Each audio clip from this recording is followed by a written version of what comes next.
Honourable Chairperson, in terms of social development, Vote 17 continues to receive the biggest share with 148.9 billion, which is 20.6% of the total appropriation.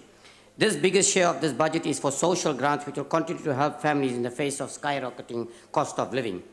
Sadly, 22.3 billion allocated to education, basic education, which is Vote 14, comes in the backdrop of the torching of schools in the Vuyani in the Limpopo province.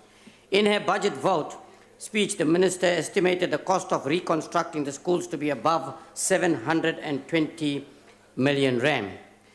Clearly, this will go down as one of the most appalling tragedies which must definitely be condemned with the harshest contempt possible.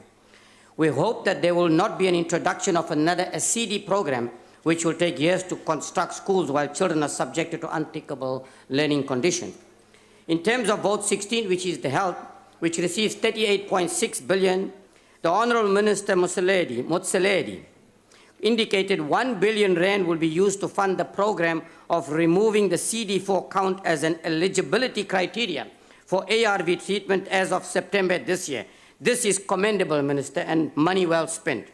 The good work done by the department compels all of us to support this budget. One can only hope that provincial health department will take a lead from the national department, particularly in terms of primary health care.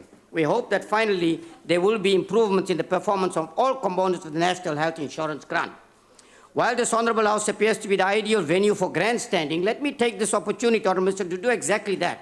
The Zululand district municipality under the National Freedom Party was found to have the highest quality of district clinics in the country, with the Western Cape or the Cape Metro providing the worst quality of district clinics. We hope that 15.2 billion allocated to water and sanitation will help soften the crisis in the country. The other challenge and concern we have, Honourable Chairperson, is the issue of the learner transport scheme must be addressed. The budget of 56 billion allocated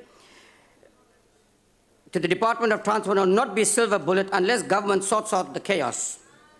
30 days, a challenge that remains is that of a failure to pay suppliers and service providers within 30 days as set out in Section 38 of the PFMA. Efforts to root out corruption, the sterling work done by the Office of the Chief Procurement Officer, Mr. Kenneth Brown, in rooting out corruption in the procurement processes is welcomed. Honourable Chairperson, the National Freedom has made recommendations which are included in the final report of the Standing Committee on Appropriations.